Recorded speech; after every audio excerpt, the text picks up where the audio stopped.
Alright, so guys, welcome to episode 2. Thank you very much for all the feedback, all the likes and subscribes on episode 1. It is very humbling, and I thank you guys. The comments basically were telling me I want more information on the inverters, battery chargers, solar generator, and that's pretty awesome. That means that you guys are into this. This is such a niche. This Ryobi's Goal Zero system is such a niche, and I knew it wasn't going to get any videos, but I'm so passionate about it. That's why I wanted to do it first. With that being said, 3 of you guys have purchased this already.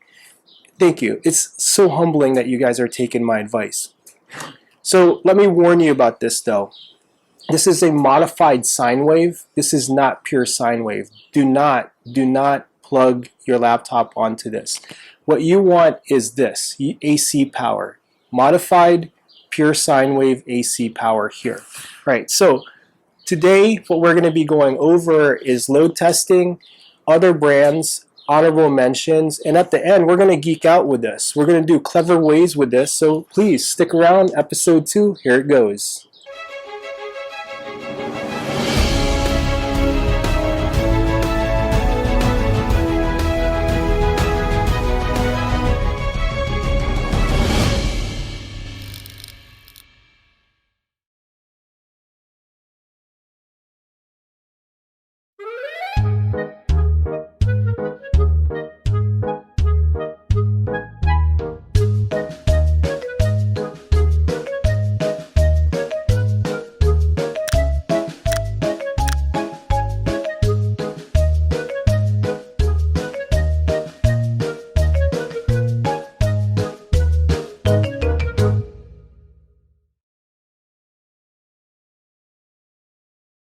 Here is the real star of the show. This is the rock star. She is my pride and joy. She is AKA the photo bomber. Anyway, she's a really awesome boxer. Okay, so what I want you guys to do is couple this inverter with a military gas can. I recommend that you guys get the Wavian so you just don't mess around with the surplus gas cans and you just never know what you're going to get. I actually just got lucky with this, and this is how durable it is. And you see, this flew across the highway in Durango because guess what I did? I forgot to close the tailgate. So when I forgot to close the tailgate, it flew and hit the side here. And they're very durable, as you guys can see. So I just repainted it, and guess what? It's back on our adventures.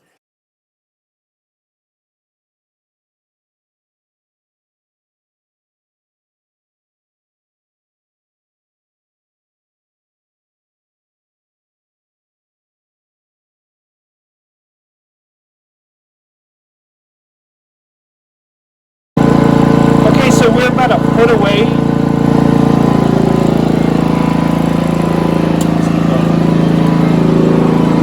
And now we're about 5 feet away.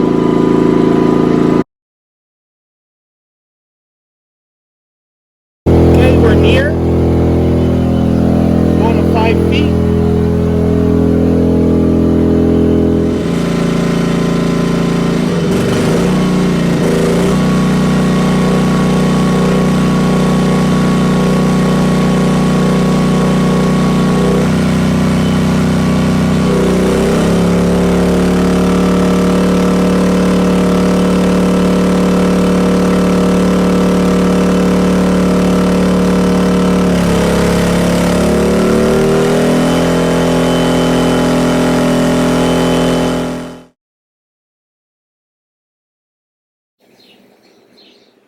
Okay, so this is our everyday setup.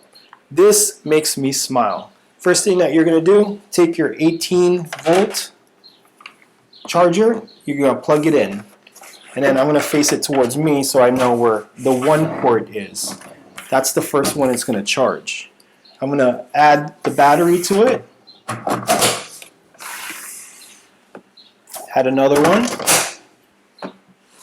Next one is going to be the 40 volt. The 40 volt is my extra power bank. And to add it, you have these 2 rail systems. Slide it in, and you're going to hear that click. Now, I'm going to turn them on. I'm going to turn on the AC inverter. and it should pull around 150 watts. And there it is, and the fan should start kicking on too.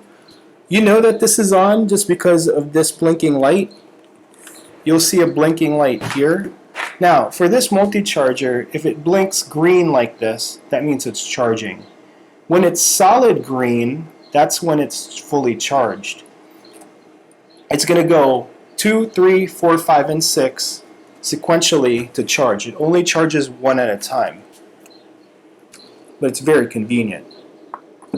So now I'm going to plug in my power banks, which we've been using for lighting, so they are very power hungry, and my cell phone, which is fully charged, but just to show. So now this setup right near here with the inverter on is going to be 154 watts. When I turn this on, it should tax me another 20 watts. And we'll wait here a second. So now it's 175 watts right now. Alright, that's it for our setup. Okay, so honorable mentions. Here we go. Here's our big reveal. This is what I'm going to be excited about. This is our Flex Energy 1500. We ordered it in September and it should be here in June. Every project will stop to do videos on this. Hopefully in June. Alright, back to Ryobi, guys. So this is the honorable mention. I was very, very excited about this. But there is a caveat, and I'll tell you at the end. So it's 1800 watts. It comes with this 6 amp batteries over here. And if you think about it, these batteries are 179 each times 2 is 358.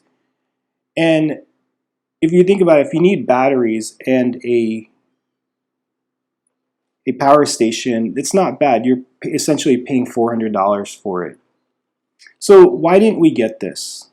And the reason why is there's no pass-through. So what is pass-through? We're going to insert a picture here to show you what pass-through is.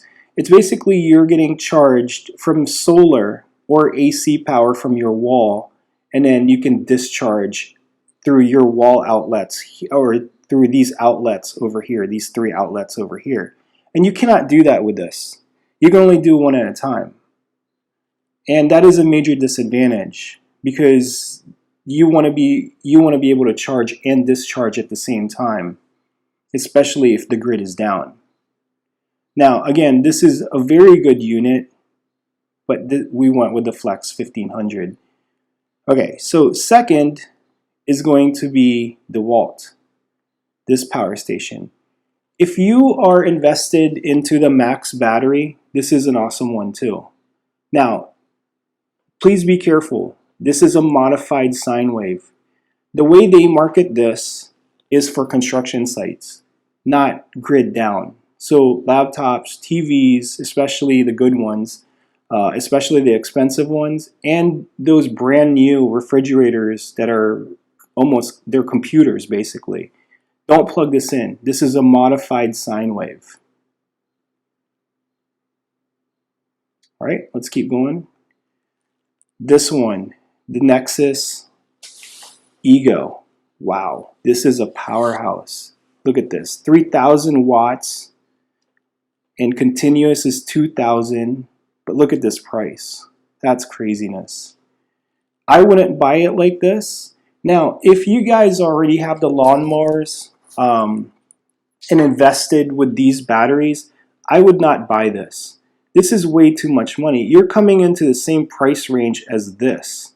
And this is like the cream of the crop next to Titan. This is almost the same price as this. I wouldn't do it.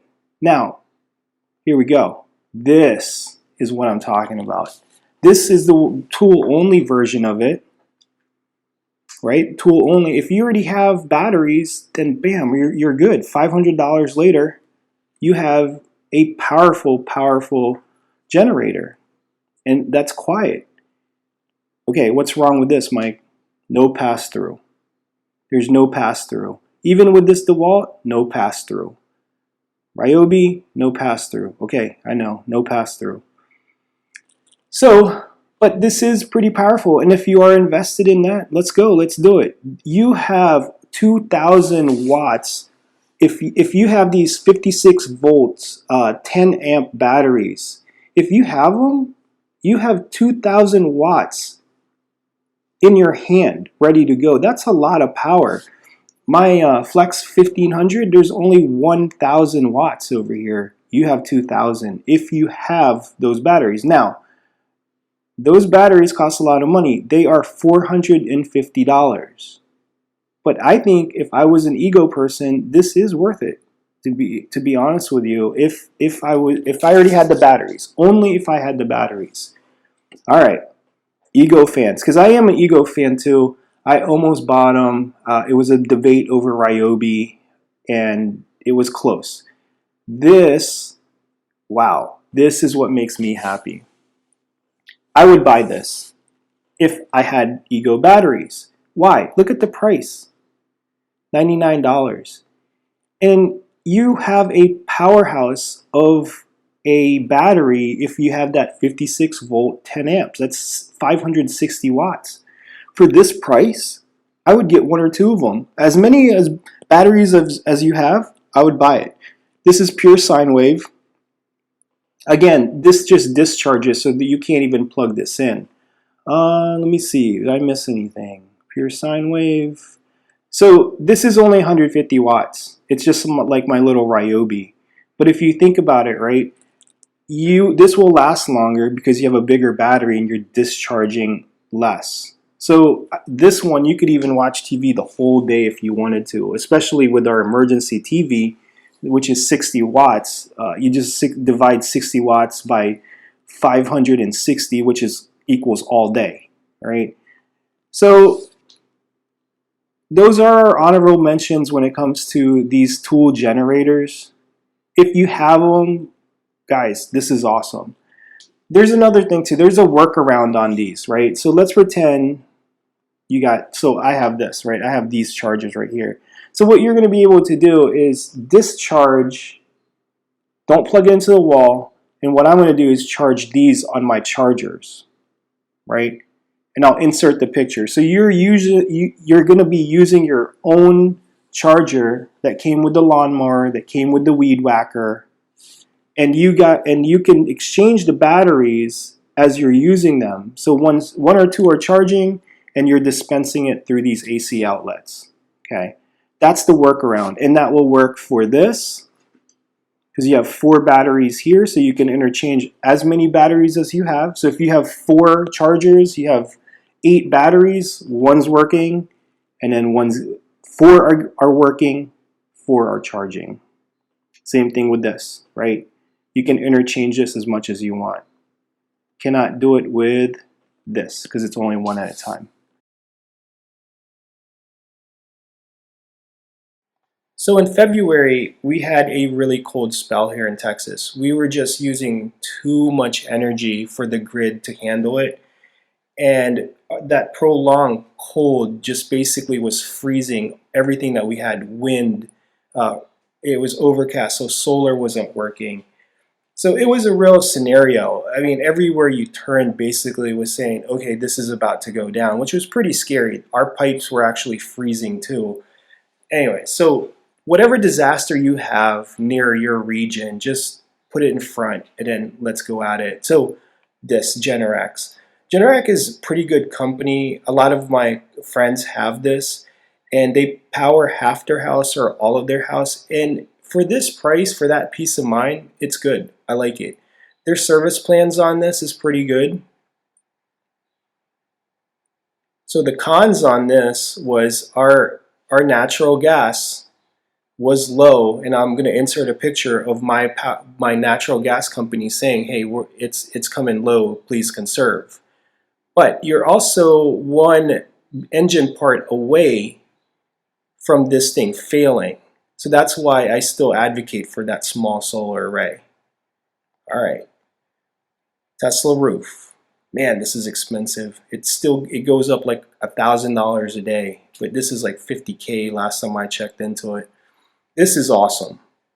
So this will go for your normal solar panels too. All right, so if you don't have a backup battery or a Tesla battery, this will automatically shut off. Okay, it's going to protect itself, so you will not have any power.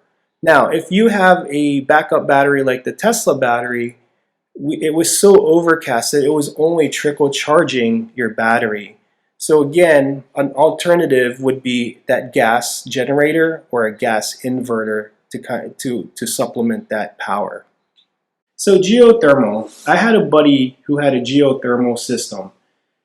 I thought that he would be opening up his windows, opening the doors, letting the cold in. But come to find out, when I talked to him, he actually had no power. And without any power, those fans couldn't blow that warm air into his house, so he was actually freezing with us.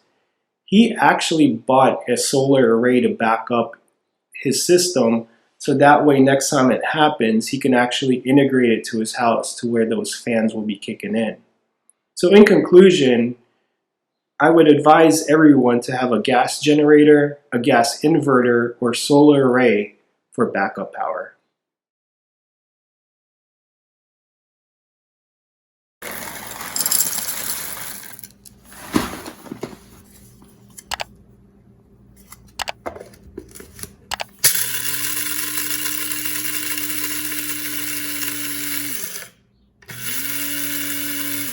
All right, Mike, that isn't a trick. The TV on? Come on, man. Now, here's the trick. HD antenna. That way you can complete that circle. That way you guys can watch TV when the grid is down. All right, real world scenarios. A casualty of episode 2, our kilowatt broke. We also broke a 40 volt charger too. We'll insert a picture up there. Became a casualty. Anyway, so we have an output on here, so this acts as a kilowatt. So I'm going to turn this on. This inverter taxes us about 9 to 7 watts. And there it is. It's 8 watts. This dehumidifier takes around 20 watts to use. And there it is. It's 32. All right, so what if you have awkward electronics? You're going to put it here. And you can't put that second plug in. So what I do when we're out on vacation is I use the 150. And there you go. And it's charging. So as a last resort, if I'm very desperate for power, what I will do is use my 150 as a power bank and actually charge my goal 0. Okay, and right there it's 52. All right, one more trick to go. All right, so the last trick is, during the pandemic, we didn't drive around too often like everyone else during lockdown. So what I did was I trickle charged these batteries with the 150 inverter coupled with the kilowatt, so I can see the wattage that's coming out, that it's actually charging. So what you're going to do, plug in the kilowatt, plug in the trickle charger. I don't have this on yet. You're always going to do positive first and then do the negative. There might be a little spark when you do it. The kilowatt's broken, so I just wanted to show you for brevity's sake. It's on. And this charger doesn't have a satisfying light on it. That's why I always had the kilowatt on there, and it'll tell you that it's charging 10 watts. That's it.